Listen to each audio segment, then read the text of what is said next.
नमस्कार दोस्तों, मैं दुर्गेश कुमार एक बार फिर क्राइम वीडियो में आप लोगों का स्वागत करता हूं। हमारे देश में अगर क्राइम को उठा करके देखा जाए तो ऐसे ऐसे महारथी जन्म ले चुके हैं जो पैसे के लिए वो कुछ भी कर सकते हैं, किसी भी हद तक जा सकते हैं। तो इसलिए आप लोगों को मैं जागरूक करना चाहता हूँ, आप लोगों से मैं रिक्वेस्ट करना चाहता हूँ कि आप अपना ख्याल तो रखिए, साथ में अपने परिवार का ज़रूर ख्याल रखिए, क्योंकि किस वक्त आपके साथ क्या हो जाए ये किसी को नहीं पता है। इंसान के अंदर क्या चल रहा है ये हम और आप नहीं जान सकते हैं। इसलिए हर वक्त खुश रहिए, सतर्क रहिए।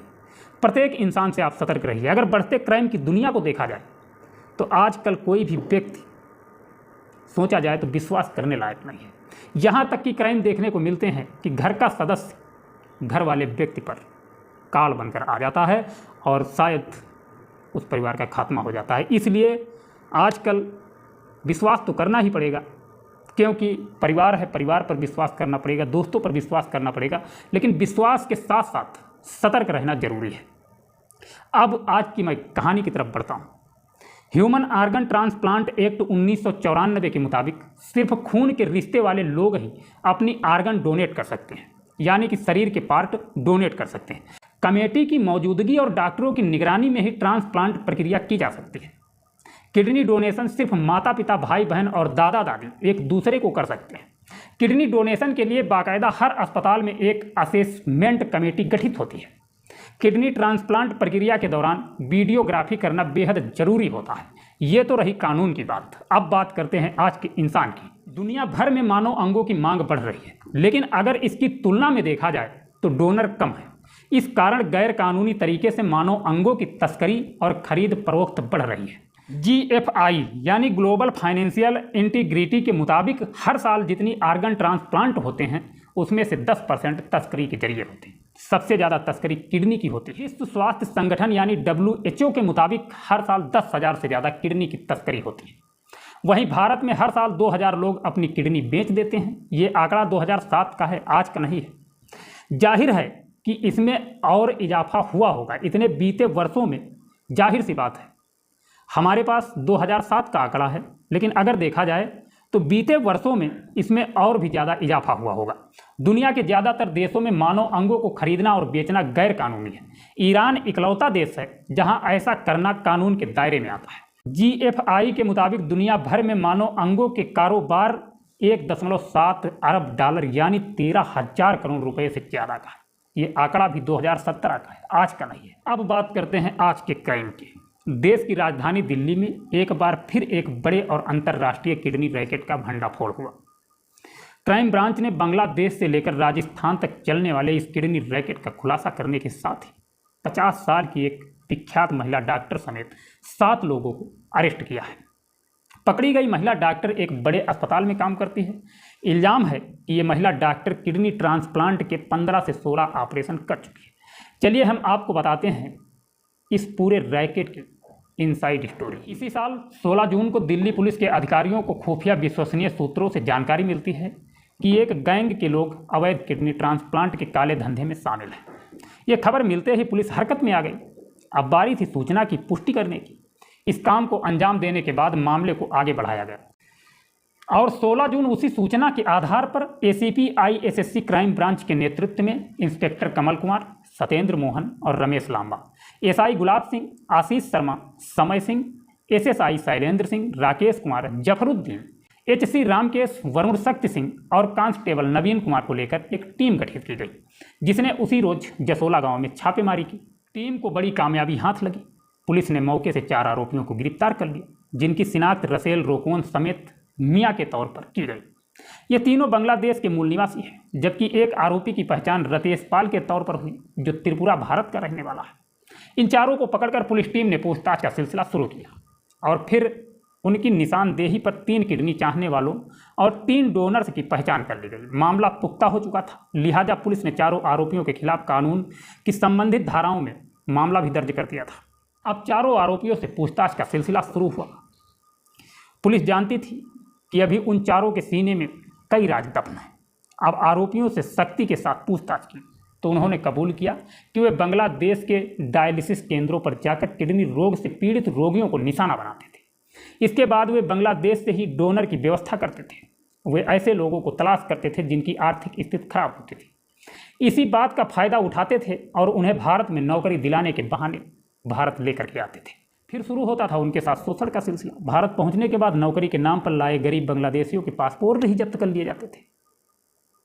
इसके बाद आरोपी रसेल और इफ्ती ने अपने सहयोगियों यानी सुमन मियां रोकन उर्फ राहुल सरकार और रतेशपाल के जरिए से रोगियों और डोनर के बीच संबंध दिखाने के लिए उनके जाली दस्तावेज तैयार करवाते थे, क्योंकि यह अनिवार्य है कि केवल करीबी रिश्तेदार ही डोनर हो सकता है। जैसा कि हमने पहले नियम जो बताया, कानून के जो नियम थे उसके अंतर्गत ये चीज़ें आती हैं, तो वही दिखाने की कोशिश की जाती थी। कोशिश ही नहीं बल्कि दिखा भी दिया जाता था। अब मामला आगे बढ़ता जाता था। उन जाली दस्तावेजों के आधार पर यहाँ के अस्पतालों से उनकी प्रारंभिक चिकित्सा जांच करवाई जाती थी और इसके बाद सारी औपचारिकताएं पूरी होने पर उनका किडनी ट्रांसप्लांट ऑपरेशन करवाया जाता था। जांच के दौरान पुलिस टीम को पता चला कि दिल्ली के एक बड़े अस्पताल में काम करने वाली डॉक्टर डी विजया राजकुमारी का निजी सहायक विक्रम सिंह ऐसे रोगियों की फाइलें तैयार करने में सहायता करता था और रोगी और डोनर का हलफनामा तैयार करवाने में भी वो मददगार होता था। इस काम की एवज में विक्रम सिंह आरोपियों से प्रति मरीज 20,000 रुपये लेता था। पूछताछ के दौरान एक आरोपी रसेल ने अपने एक सहयोगी के रूप में मोहम्मद सारिक का नाम भी बताया। सारिक डॉक्टर डी विजया राजकुमारी से मरीजों का अपॉइंटमेंट लेता था और पैथोलॉजिकल टेस्ट करवाता था और डॉक्टर की टीम से संपर्क करता था। सारिक प्रति मरीज 50,000 से 60,000 तक लेता था। अब डॉक्टर डी विजया राजकुमारी से जुड़े दोनों शख्स पुलिस के रडार में आ चुके थे। पुलिस ने आगे की कार्रवाई करते हुए आरोपी विक्रम सिंह और सारिक को गिरफ्तार कर लिया। गिरफ्तार आरोपियों रसेल अहमद, विक्रम सिंह और सारिक ने आगे की पूछताछ में बड़ा खुलासा किया। उन्होंने बताया कि डॉक्टर डी विजया राजकुमारी को मरीजों और डोनर के जाली कागजात के आधार पर किए जा रहे हर अवैध काम के बारे में पूरी जानकारी। यह खुलासा इस केस में सबसे अहम था।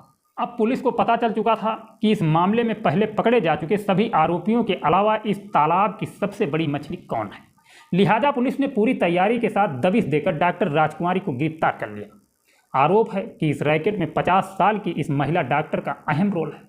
यही वो डॉक्टर है जिसने इस तरह के अवैध किडनी ट्रांसप्लांट के 15 से 16 ऑपरेशन किए। इसके बाद रैकेट द्वारा किए गए किडनी ट्रांसप्लांट की संख्या की पहचान करने के लिए जांच की जा रही है। अब एक नंबर पर आता है रसेल। बांग्लादेश का मूल निवासी है और उसने 12वीं तक की पढ़ाई की है। वो साल 2019 में भारत आया और उसने एक बांग्लादेशी मरीज को अपनी किडनी दान की। किडनी की सर्जरी के बाद उसने ये रैकेट शुरू किया। वह इस रैकेट का सरगना है और विभिन्न हितधारकों के बीच समन्वय करता है। उसने बांग्लादेश के संभावित किडनी डोनर और किडनी रोगियों के साथ संपर्क स्थापित किया। वह बांग्लादेश में रहने वाले इफ्ती नामक व्यक्ति से डोनर प्राप्त करता था। प्रत्यारोपण चक्र पूरा होने पर उसे आमतौर पर इस कंपनी से 20 से 25% कमीशन मिलता है। एक प्रत्यारोपण में आमतौर पर एक मरीज को 25 से 30 लाख का खर्च आता है। अब 2 नंबर पर आता है सुमन मियाँ। ये भी बांग्लादेश का मूल निवासी है और इसने भी 12वीं तक की पढ़ाई की है। आरोपी रसेल का साला है और वर्ष 2024 में भारत आया था और तब से रसेल के साथ उसकी अवैध गतिविधि में शामिल वह किडनी रोगियों की पैथोलॉजिकल जांच का काम करता है। रसेल ने उस प्रत्येक मरीज डोनर के लिए 20,000 का भुगतान किया। अब तीसरे नंबर पर आता है मोहम्मद रोकेन उर्फ राहुल सरकार उर्फ विजय मंडल। बांग्लादेश का ये भी मूल निवासी है और इसने भी 12वीं तक की पढ़ाई की है। वह रसेल के निर्देश पर किडनी दानकर्ताओं और मरीजों के फर्जी जाली दस्तावेज तैयार करता था। रसेल ने उसे प्रत्येक मरीज दाता के लिए 30,000 का भुगतान किया। उसने साल 2019 में एक बांग्लादेशी नागरिक को अपनी किडनी भी दान की थी। अब चौथे नंबर पर आता है रतेशपाल, जो त्रिपुरा का रहने वाला यानी इंडिया का रहने वाला है और उसने भी 12वीं कक्षा तक की पढ़ाई की है। रसेल उसे प्रत्येक मरीज दाता के लिए 20,000 का भुगतान करता है। अब 5वें नंबर का आरोपी है सारिक। सारिक ने BSc मेडिकल लैब टेक्नीशियन तक की पढ़ाई की और वह यूपी का रहने वाला है, यानी ये भी इंडिया का रहने वाला है। ये मरीजों और डोनर्स की प्रत्यारोपण फाइलों के प्रोसेसिंग के संबंध में निजी सहायक विक्रम और डॉक्टर विजया राजकुमारी के साथ समन्वय करता है। अब 6 नंबर का आरोपी है विक्रम। विक्रम ने भी 12वीं तक की पढ़ाई की और वह उत्तराखंड का रहने वाला, ये भी इंडिया का रहने वाला है। फिलहाल वो हरियाणा के फरीदाबाद में रहता है। आरोपी डॉक्टर विजया राजकुमारी का निजी सहायक है। अब 7वें नंबर का आरोपी है विजया राजकुमारी, जिसका हम बार बार नाम ले रहे हैं। आप इसे मेन समझ सकते हैं। विजया राजकुमारी किडनी सर्जन है और विजया राजकुमारी 2 बड़े अस्पतालों में विजिटिंग कंसल्टेंट है और वो किडनी ट्रांसप्लांट सर्जन भी है। दिल्ली के एक अस्पताल से जूनियर डॉक्टर के तौर पर अपने करियर की शुरुआत करने वाली डॉक्टर विजया राजकुमारी नोएडा के अपोलो हॉस्पिटल के साथ विजिटिंग कंसल्टेंट के रूप में काम करती रही है। पुलिस अधिकारियों के मुताबिक किडनी ट्रांसप्लांट का यह काला धंधा बांग्लादेश से संचालित होता था, लेकिन ट्रांसप्लांट के ऑपरेशन हिंदुस्तान में किए जाते थे। पुलिस ने इस गिरोह के कब्जे से डॉक्टरों, नोटरी पब्लिक आदि के 23 नकली स्टैंप और किडनी प्रत्यारोपण के रोगियों और डोनर्स की जाली फाइलें बरामद की।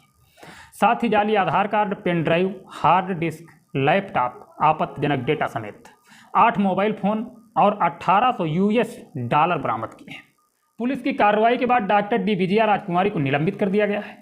अब अपोलो अस्पताल की तरफ से डॉक्टर डी विजया राजकुमारी इसको लेकर बयान आया है। अस्पताल की तरफ से कहा गया है कि महिला डॉक्टर को अस्पताल में पेरोल पर नहीं बल्कि उनकी सेवा के बदले फीस के आधार पर नियुक्त किया गया था। डॉक्टर की सेवा को सस्पेंड कर दिया गया है। अस्पताल की तरफ से यह भी कहा गया है कि महिला डॉक्टर द्वारा ये काम किसी अन्य अस्पताल में किया गया था। शुरुआती जाँच के मुताबिक इंद्रप्रस्थ अपोलो अस्पताल IAH में ऐसा कोई भी कृत्य नहीं हुआ है। मिलते हैं नेक्स्ट वीडियो में। अपना ख्याल रखना, अपने परिवार का ख्याल रखना। जय हिंद।